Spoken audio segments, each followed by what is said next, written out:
There was a couple I worked with not long ago, let's call them Mark and Elise.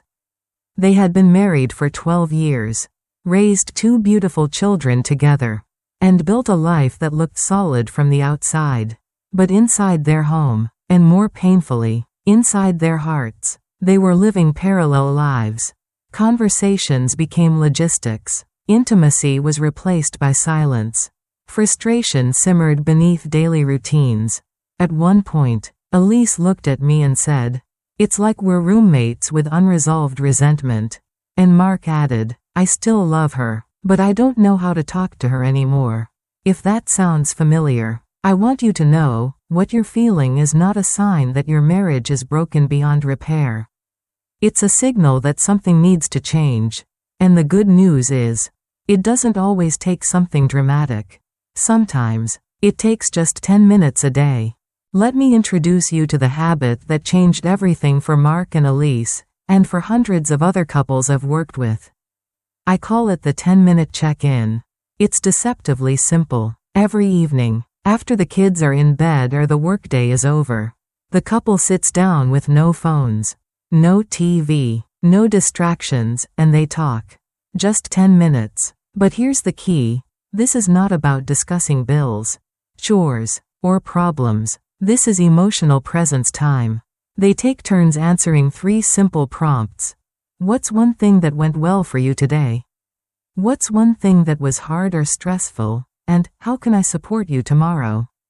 That's it. But over time, those 10 minutes began to bridge the emotional gap that had grown wide between them.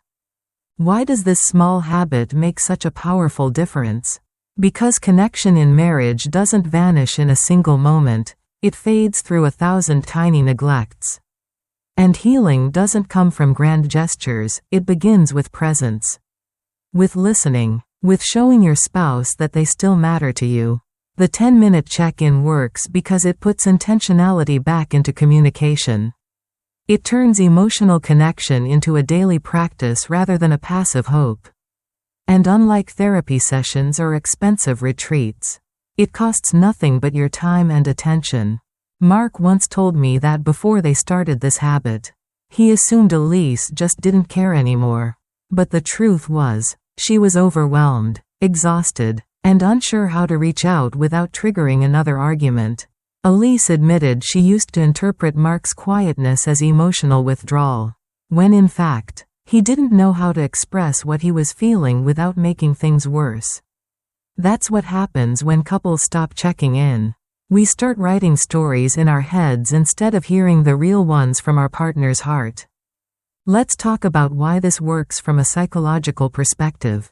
Neuroscience tells us that human beings are wired for connection. When you feel seen, heard, and valued by your partner, even in small doses, it activates parts of the brain linked to safety, trust, and affection. The 10-minute check-in reduces cortisol, the stress hormone, and increases oxytocin, the bonding chemical. It helps you shift from a state of emotional reactivity to one of emotional safety. It doesn't just help your relationship, it helps your nervous system. For couples navigating constant tension, this becomes a lifeline. Over time, they go from talking at each other to talking with each other. And that subtle shift can be everything. One couple I worked with in Stockholm told me that before adopting the habit, every disagreement turned into a battle about who was right. But after 3 weeks of doing their nightly check-ins, something changed. They stopped needing to win the argument. They started trying to understand each other. They said that simply knowing their partner would be emotionally available later that evening helped them handle disagreements with more patience. Why? Because they had a container for their emotions, a safe place. A daily rhythm of reconnection. Just 10 minutes. It's important to note that this habit is not magic. It won't instantly erase years of hurt. But it will create a foundation. Think of your marriage as a garden. You can't plant seeds and expect flowers the next morning. But if you water it a little every day, if you nurture it, if you check in and pull the weeds of assumption, resentment, and silence, it will grow. The 10-minute check-in is how you water the garden of your relationship.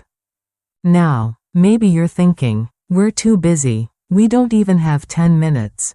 I understand that. Life is hectic. But ask yourself this. How many minutes do you spend on your phone each night?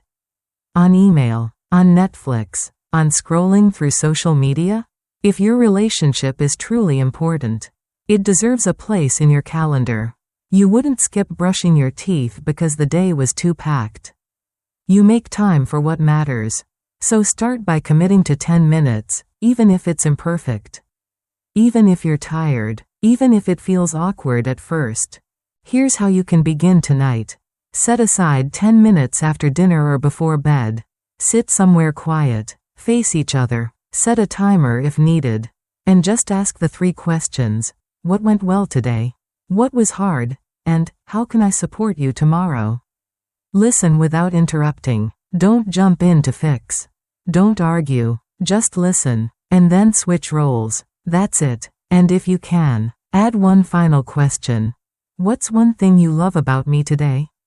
It might feel cheesy. That's okay. Vulnerability always feels a little strange at first. But love grows in those moments. In marriages across America, Canada, Sweden, and Germany, I've seen this habit take root and change lives. Couples who were once on the edge of separation have found their way back. Not because they solved everything in one talk, but because they committed to reconnecting, daily. Honestly, gently. The 10-minute check-in doesn't demand perfection. It invites presence. So before you say, we can't do this anymore, try this. Just 10 minutes. Every night. No distractions. Just 2 people choosing each other again. You might be surprised how far 10 minutes can go when it comes from the heart.